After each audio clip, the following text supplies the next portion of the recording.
Olá pessoal, vamos dar andamento aqui nas nossas disciplinas da Clínica de Atenção Básica.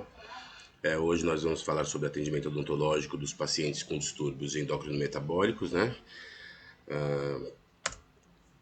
Então, para a gente começar a falar, vamos só lembrar algumas coisinhas do sistema endócrino, né? Lembrando que os hormônios são produzidos aí pelas glândulas endócrinas, lançados na corrente sanguínea e transportados aí aos locais onde eles farão a ação específica aí, a ação deles, né?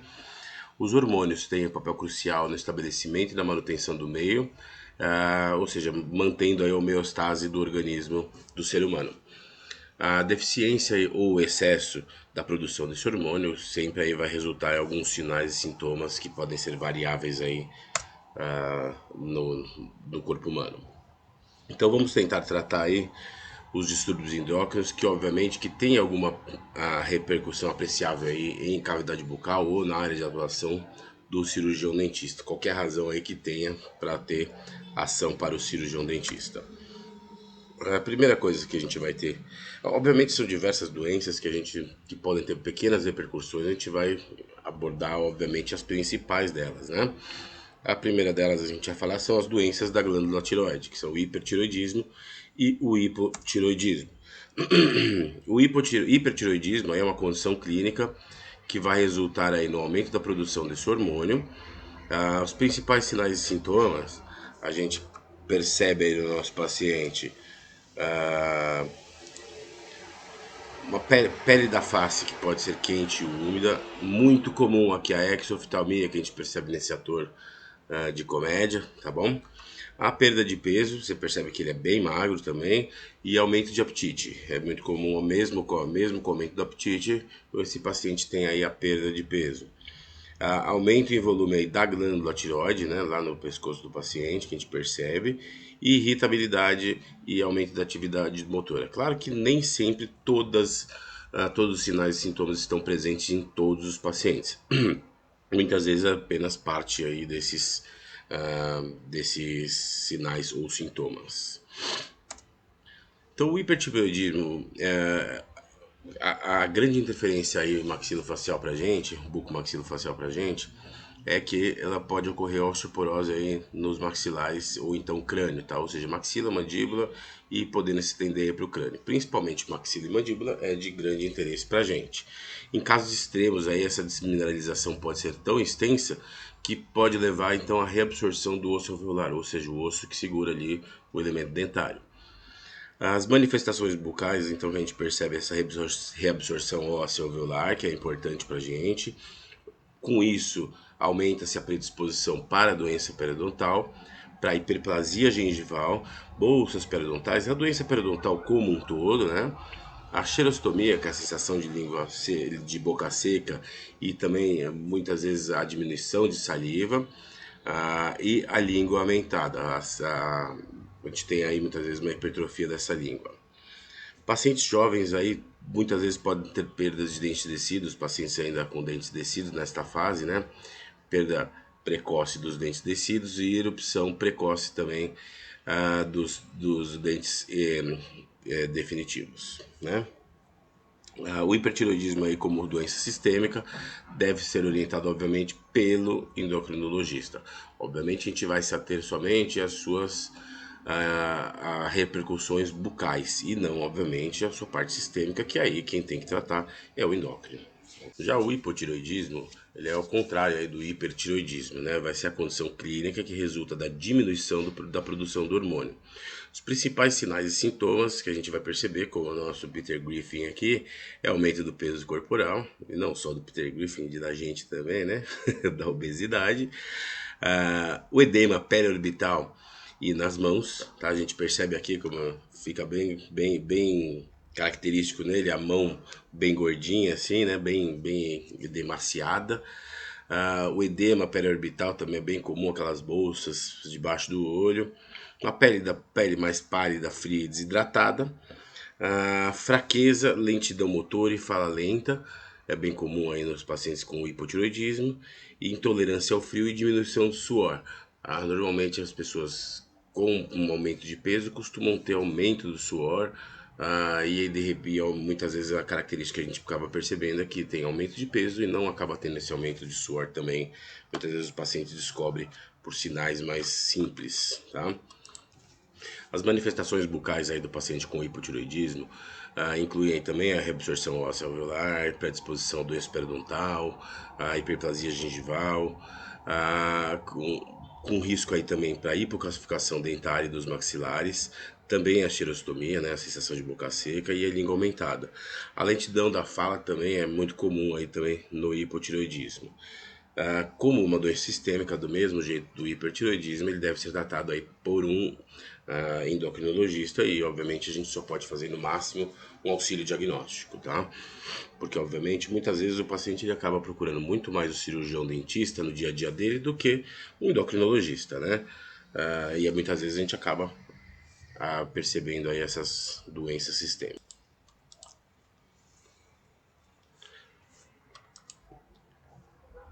A outra doença que é de grande importância para a gente é a diabetes mellitus, né? A diabetes mellitus é uma alteração crônica do metabolismo dos açúcares, é uma deficiência ou uma inadequada produção da insulina, tá? Que vai causar aí um aumento da taxa de glicose no sangue, a hiperglicemia principalmente. Cerca de 5% dos pacientes odontológicos adultos vão ter diabetes mellitus diagnosticada. A gente imagina aí também que seja uma quantidade um pouco maior, porque muitos desses pacientes não são diagnosticados, né? Bom, entendendo um pouquinho como funciona o diabetes, a gente tem que lembrar aí que o corpo vai se alimentar principalmente de duas substâncias, tá? Que é a glicose, né? Que é o açúcar, o carboidrato, que tudo isso vem dos alimentos, obviamente. E a segunda, obviamente, é o oxigênio, que está no ar aí que a gente está respirando. O açúcar e o oxigênio são transportados pelo sangue e distribuídos aí para todos os órgãos e células do nosso organismo. E essas células vão transformar tanto oxigênio e açúcar ou carboidrato, né, quanto oxigênio em energia, tá? E essa energia, que é a energia pra gente, energia vital pra gente viver, pra gente pensar, pra gente andar, pra gente fazer qualquer coisa do nosso dia a dia, tá? Todas as ações que a gente tem, que o nosso organismo tem, isso a gente precisa de energia. Para pensar, a gente precisa de energia. Para dormir, a gente precisa de energia. Para respirar, a gente precisa de energia, tá? Então, é um círculo aí que a gente tem que ter energia para respirar e respira para poder ter energia. A gente ingere alimentos, os açúcares, os carboidratos, para que a gente tenha energia, para que a gente possa fazer todas as nossas ações do nosso dia a dia. Para que tudo isso aconteça, então, o açúcar que está no sangue precisa passar para dentro da célula. Como ele não consegue passar sozinho, a gente vai ter que ter um transportador aí que faça essa glicose chegar dentro aí dentro aí da célula, né? Quem faz esse transporte é a insulina, né? Então a gente tem aí a glicose e o oxigênio se transformando aí em energia, né? Mostrando esse esqueminha aqui que a gente tem nesse. Só clicar aqui. Então, o que é a insulina? Então, a insulina é uma substância que ela é produzida pelo próprio organismo, tá? Muita gente pensa que não é insulina, que a pessoa compra na farmácia, que tem que injetar, que diabético faz isso, tá? Mas na realidade a insulina ela é uma substância endógena, ela é produzida pelo próprio organismo e tem finalidade de colocar a glicose, de fazer esse transporte da glicose do extracelular para o intracelular, para dentro da célula, tá? Para que essa aí sim possa produzir a energia necessária para as funções vitais, para todas as funções do organismo, né? Então, o que é o diabetes? O diabetes é uma doença que vai acontecer quando o organismo não produz insulina ou ele tem uma deficiência na produção desta insulina. Sem insulina, a glicose não consegue entrar na célula. É óbvio que dificilmente algum paciente tem uma deficiência, nenhum paciente vai ter uma deficiência 100% de insulínica, tá? Ela vai ser sempre parcialmente incompetente ali para poder na produção dessa insulina. Enquanto essas células morrem por falta aí de energia, de glicose e energia, né? O sangue vai se transformando aí um melado praticamente, porque uma grande quantidade de açúcar, de glicose, no sangue continua circulante e que não estão sendo aí absorvidas pelas células e não sendo, obviamente, transformadas em energia. Né? E aí diversos problemas de saúde que a gente vai ter, que são aí decorrentes aí dessa alteração metabólica. Então, como o pâncreas é o órgão que é responsável pela produção da insulina, a quantidade de insulina produzida vai depender da quantidade de açúcar, obviamente, que a pessoa come.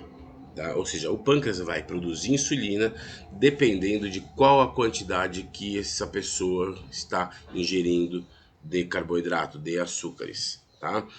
Quanto mais açúcar a gente come, obviamente, mais então o pâncreas tem que trabalhar para produzir insulina. Né? E lembrar, gente, que, como eu estou falando aqui desde o começo, são carboidratos que se transformam em açúcares que se transformam em glicose. Não somente o açúcar puro, que é aquele açúcar branco refinado, que vai ser aí o que vai acabar se transformando em glicose. Óbvio que alguns dos alimentos são menos aí, se transformam em menos glicose do que outros, tá? Obviamente, alimentos, mas qualquer tipo de alimento que contenha carboidrato, ele vai se transformar aí em açúcar, vai se transformar em glicose, tá? Batata, arroz, pão que tem farinha, que tem açúcar também, macarrão, que também é farinha, é açúcar, farinha principalmente, desculpa, açúcar não, biscoitos, farofas, doces, bebidas alcoólicas, chopp, vinho, cerveja, cachaça, tudo isso vai ter açúcar, tudo isso vai conter aí glicose na sua formulação. Ou se não contém glicose pura e simplesmente, ela vai conter carboidratos que se quebrarão aí e se transformarão em glicose. E por qual motivo aí, então, o pâncreas pode, a partir de uma certa idade, a partir de um certo momento, parar de deixar de produzir ou começar a ficar incompetente na produção da insulina? Porque basicamente ele vai cansar, tá? Basicamente a gente percebe que o nosso pâncreas acaba não tendo essa capacidade mais de por estresse durante um processo da vida e obviamente por vários outros fatores como genética, ele para aí de funcionar corretamente, ok?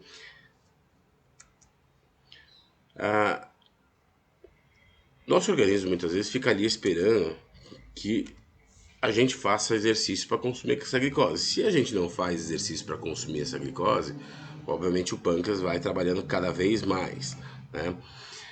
O organismo aí tem a esperança de que a gente não engorde, de que a gente consiga fazer, de que a gente gaste essa energia.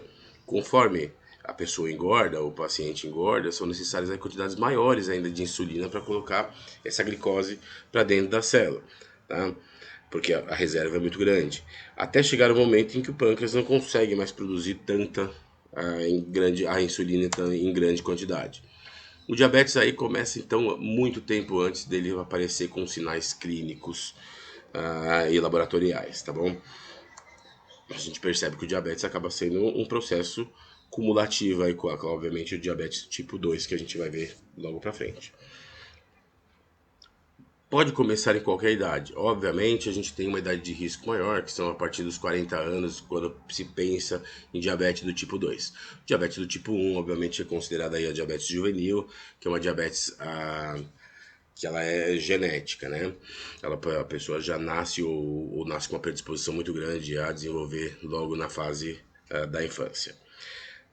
E a gente, mas a gente percebe isso que aumenta, que a chance aí ela tem em qualquer idade do paciente virar diabético ou nascer já diabético, tá bom? Então, quanto mais um paciente engorda, não faz atividade física e se alimenta de forma inadequada, maior é a chance aí para que esse paciente tenha o desenvolvimento de diabetes.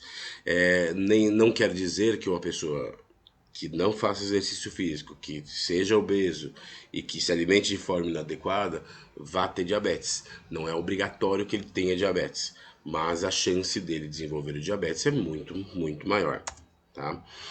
Através aí dos anos, aí a insulina então vai aumentando no sangue, mas a capacidade dela de fazer esse transporte vai diminuindo, tá? A competência dela acaba diminuindo, então ela acaba funcionando menos. No momento aí, quem aumenta no sangue, então vai ser quem? A glicose. Já que a insulina não consegue colocar essa glicose para dentro da célula, obviamente ela vai aumentando a quantidade dela circulante no sangue. Tá? E isso aí que é o chamado diabetes. Então, é um monstrinho que vai sendo criado, né? Que é quando a gente percebe algum sinal e sintoma, é porque isso aí já teve algum problema, já foi sendo construído há muito tempo, como se fosse aí um iceberg, né, como a imagem que a gente mostra, ou seja, foi tudo sendo construído aqui por baixo, ou seja, lá dentro do organismo, sem mostrar sinais clínicos, nem muitas vezes em exames, e de repente, quando a gente vê a pontinha, é porque já tem uma doença já instalada. Existe como evitar? Com certeza existe como evitar, tá? Obviamente, diabetes do tipo 1 não há como evitar porque ela é uma deficiência do pâncreas de produção de insulina, já que a paciente ou nasce com isso ou desenvolve isso extremamente cedo. Mas a tipo 2 a gente tem sim como evitar e muitas vezes como controlá-la, né? Fazendo escolhas certas, principalmente na alimentação, no exercício físico e então, com uma alimentação saudável, com não sendo sedentário, fazendo aí as nossas atividades físicas, a gente consegue muitas vezes aí retardar ou então pelo menos controlar bem o diabetes. É importante também que a gente cite aqui que o diabetes também é uma doença em crianças e não é o diabetes tipo 1, e sim o diabetes tipo 2, né, que é o diabetes que é desenvolvido e não congênito. Muitas vezes pelo sedentarismo, pela obesidade, pela alimentação extremamente inadequada, e principalmente com os alimentos industrializados. Então, assim, voltando ao que a gente tinha já comentado anteriormente, o diabetes seria dividido em dois tipos, né? O tipo 1, que é considerada congênita, é o juvenil, né? Que cerca de 10% dos casos vão ser englobados aí pelo tipo 1. Casos mais severos aí vão se tornar insulino dependentes, ou seja, eles vão precisar de insulina injetável, tá? Para que para que consiga fazer esse transporte aí da glicose e não, obviamente, somente as dietas e adequações alimentares e exercício físico, tá ok? Então muitas vezes a gente percebe esse tipo 1 em 10% dos casos dos pacientes, normalmente os pacientes mais jovens, que muitos deles são insulino dependentes. Isso não é uma escolha. Esse paciente ele nasce com isso, ele nasce com essa predisposição e vai acabar tendo que se controlar aí durante ao longo da vida. Já o tipo 2 é a adquirida, que é chamada do adulto, mas que ela pode ser também juvenil, obviamente, se aquela criança tiver aqueles hábitos, como a gente comentou, não fizer exercício, estar acima do peso e ter uma alimentação extremamente desregulada. Isso pode sim levar a uma diabetes tipo 2 em crianças, tá? No paciente juvenil, infanto-juvenil. Essa adquirida, que normalmente vai acontecer mais no adulto, né, obviamente, ela vai ocorrer em cerca de 90% dos casos. Ou seja, acaba sendo aí uma, não diria escolha, mas ela acaba sendo em decorrência de escolhas do próprio paciente, de não realizar atividades físicas, de se alimentar extremamente mal, tá? E acaba com isso desenvolvendo o diabetes. Tá? Ou seja, ela é evitável. A diabetes do tipo 2, ela normalmente ela ocorre por hábitos aí dos nossos pacientes, das pessoas em geral. Tá? Em geral, ela vai aparecer a partir dos 40 anos, mas ela pode, obviamente, aparecer precocemente, mas normalmente é difícil, a maior incidência é a partir dos 40 anos. Sinais e sintomas aí da diabetes, então, em todos os casos, é a perda de peso. São os quatro principais sinais e sintomas, né? É a perda de peso, a polifagia, que é a pessoa que tem uma fome muito grande acaba se alimentando em excesso, né? A polidipsia, que é a sensação de sede, e a poliúria, que é o aumento do volume urinário, para aquela pessoa que tem que ir muitas vezes no banheiro para urinar, tá? Isso tanto de dia quanto de noite. Antigamente se acreditava que o diabetes só criava poliúria noturna, só que hoje já se percebeu que na realidade isso é durante todo dia. E muitas vezes ela acaba sendo piorada pela polidipsia, ou seja, a pessoa tem uma sensação de sede, excessiva sensação de sede, e muitas vezes ela acaba ingerindo muito mais líquido do que o comum, né? Para a gente avaliar laboratorialmente aí a, a diabetes, existem alguns tipos de exames, tá? O primeiro e mais comum deles é a glicose em jejum, tá? Que é aquele exame que você faz, qualquer exame de sangue que você faz já te dá o quanto você tem de glicose ali naquele momento. Também pode ser medido por fitinhas, os glicosômetros, tá? A gente pode, aquelas fitinhas, você tira uma gotinha de sangue, coloca ali na fitinha e coloca dentro do aparelhinho para medir quanto tem de glicose ali naquele momento. A diferença é que normalmente o glicosômetro, as fitas glicométricas, acabam sendo medidas aí a qualquer momento, enquanto o exame de glicose em jejum, normalmente, ele idealmente deve ter aí 8 horas, idealmente não, ele deve ter 8 horas de jejum do paciente, ou seja, sem ingerir absolutamente nenhum tipo de alimento antes de fazer esse exame. E aí, para esse tipo de exame, feito nos parâmetros normais, os valores considerados normais serão de 70 a 100 miligramas por decilitro, tá? De sangue. Lembrando, gente, que obviamente algumas alterações aqui não podem ser levadas em consideração e considerar o paciente diabético. A gente tem que fazer diversos outros exames para confirmar aí que esse exame inicial estava correto. A primeira coisa que acontece muito é o paciente não respeitar o jejum. Ele acaba muitas vezes comendo alguma coisa nesse intervalo e acaba comendo alguma coisa industrializada, coisa rápida. Isso aqui não vai ter interferência nenhuma, porque não vai encher a barriga nem nada, e come meia dúzia de bolachinha. Só que essas bolachinhas, esses biscoitinhos, isso vai levar uma quantidade enorme de carboidrato para aquele paciente, de açúcares para aquele paciente, que vai com certeza aumentar esse resultado, tá? Exames feitos em emergência de PS, muitas vezes também a gente não tem, você vai ter lá glicose em jejum escrito, só que na prática não é em jejum, porque o paciente fez o exame no momento que ele entrou, que ele deu a entrada, que ele foi admitido no hospital, tá? E não, obviamente, 8 horas depois de ter se alimentado. Tá? Então, obviamente, isso acaba perdendo esses valores considerados normais, obviamente, acabam mudando, tá ok? Então, a glicose em jejum, para que ela tenha uma validade real, ela deve ser obrigatoriamente feita com 8 horas pelo menos de jejum. Tá? E aí, os valores normais devem ser entre 70 e 100 miligramas por decilitro de sangue. Ok?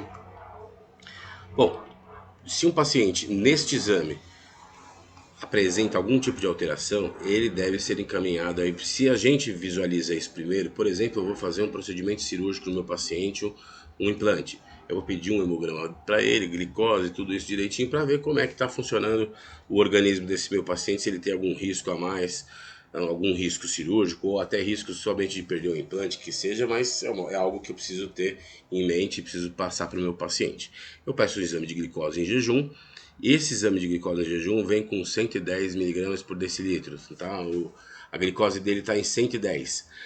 Eu vou encaminhar esse paciente, obviamente, para um endocrinologista para que ele faça uma avaliação. Mas o risco desse paciente ser realmente um diabético, que seja um problema para mim em curto, médio prazo, é muito pequeno, tá? Não seria um risco cirúrgico, tá? Um paciente que apresenta 110, que relate não ser diabético, que não utiliza medicações nem nada, normalmente é um paciente que ou é um erro de laboratório, ou ele se alimentou no meio do ou alguma coisa transitória levou a esse exame, esse aumento temporário aí da glicose, ok? Já quando esse paciente apresenta para a gente uma quantidade um pouco maior, vamos dizer aí 140, 150 na glicose em jejum, para cima disso, normalmente esse paciente ele pode sim ser um diabético. É óbvio que, como eu falei, diversos erros metodológicos, diversos não cumprimentos de protocolos do paciente podem levar a que esse exame tenha aumentado aí, aumentado e seja um falso positivo. Tá? Então a gente vai encaminhar esse paciente para o endócrino para que ele faça uma análise mais detalhada. E aí ele vai fazer outros exames, como hemoglobina, perdão, a hemoglobina glicada, a curva glicêmica principalmente. Esses dois exames eles são extremamente utilizados aí entre os endócrinos para fazer o diagnóstico do diabetes, e também pode ser utilizado o exame de urina do tipo 1, tá? Então, vamos um por um deles só para que vocês tenham ideia. A hemoglobina glicada ou glicosilada, tá? Os valores normais delas giram entre 4,5 a 5,6. De 5,7 a 6,4 é um paciente que tem tolerância diminuída à glicose, tá? Ou muitas vezes chamado aí pelos médicos hoje em dia de pré-diabetes, que é uma nomenclatura aí que tem sido bastante utilizada, que eu não gosto muito, porque se a gente pensar em pré, todo mundo que não é ainda é pré, né? Então, mas é o que vem sido chamado, tá? É uma tolerância diminuída. O diabetes, que é acima de 6,5, tá? Entre 6,5 e 7 é considerado aí controlado. A partir de 7 já é considerado um paciente de diabetes descontrolado. Obviamente, isso vai ser batido com os outros exames. Aqui a curva glicêmica, por exemplo. Esse exame é um exame que o paciente faz a ingestão de 75 gramas de glicose, tá? Normalmente por algum líquido que ele toma, tipo um suco, tá? Na realidade é uma suspensão oral, né? E aí ele vai tomar esses 75 gramas de glicose, que é horroroso, que eu já fiz esse negócio, e vai medir a glicose depois de 2 horas. Normalmente os laboratórios fazem essa medição com 1 hora, 2 horas e às vezes 3 horas, tá? Mas a mais importante aí é essa de 2 horas depois.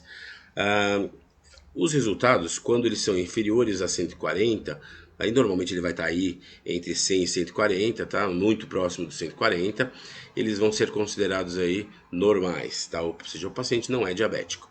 Para tolerância diminuída à glicose, ele vai estar entre 140 e 199, que é o tal do pré-diabetes. E acima disso, ou seja, 200 para cima, ele é considerado sim aí um paciente diabético realmente, tá? Meio que com esses 3 exames mostrando alterações, fecha o diagnóstico de que esse paciente é um paciente diabético.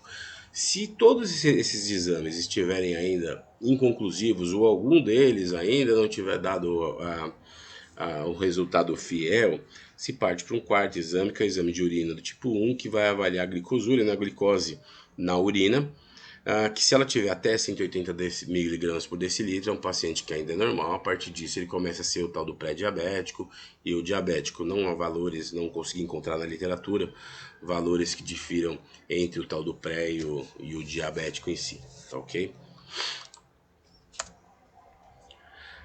Qual a grande interação, então, bucomaxilofacial para o nosso paciente diabético? É principalmente predisposição à infecção, que podem ser potencializadas aí pela diminuição da função dos neutrófilos, e por outro motivo, a microangiopatia diabética. O que é a microangiopatia diabética? Ela é uma doença que acaba tendo uma diminuição da luz dos vasos da vascularização periférica e uma diminuição na quantidade da vascularização periférica, na quantidade de vasos periféricos. Tá? Isso, obviamente, vai diminuir também a quantidade de células brancas, de neutrófilos que estão chegando ali para fazer a defesa, principalmente pós procedimentos cirúrgicos. Então, aumenta ainda mais a predisposição à infecção, não só pela função dos próprios neutrófilos, quanto aí pela diminuição da quantidade de sangue que chega e da quantidade, obviamente, de neutrófilos que vão chegar ali naquela região, tá? Então, a microangiopatia é essa diminuição da vascularização periférica.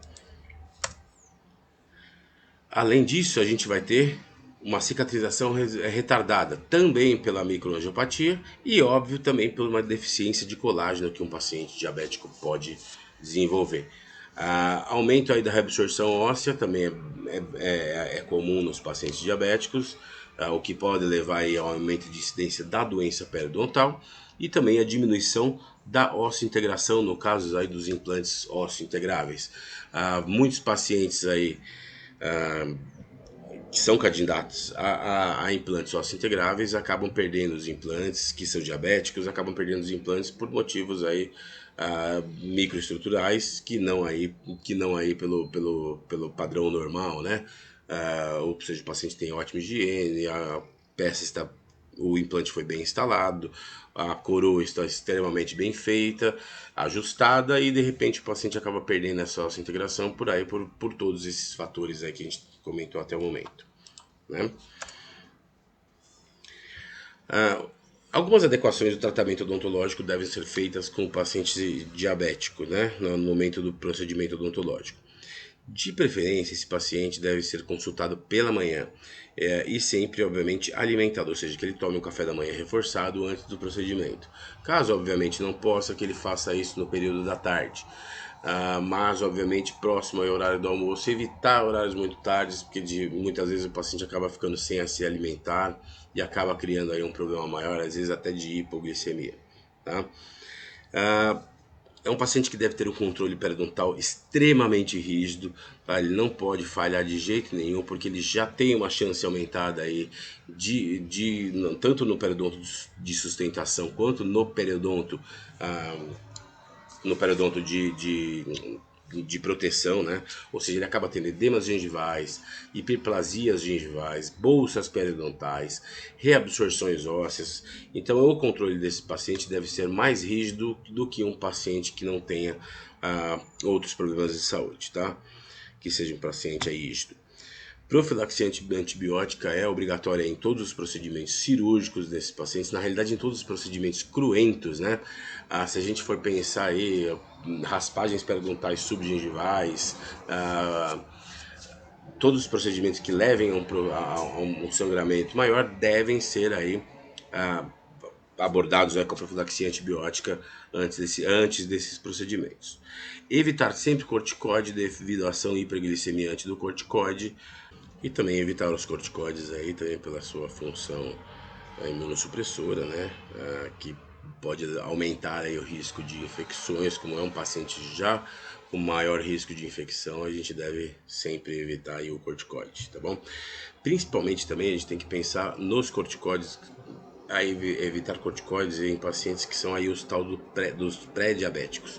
Muitos pacientes que são aí, têm uma intolerância maior à insulina, que são considerados os pré-diabéticos, não levam isso a sério.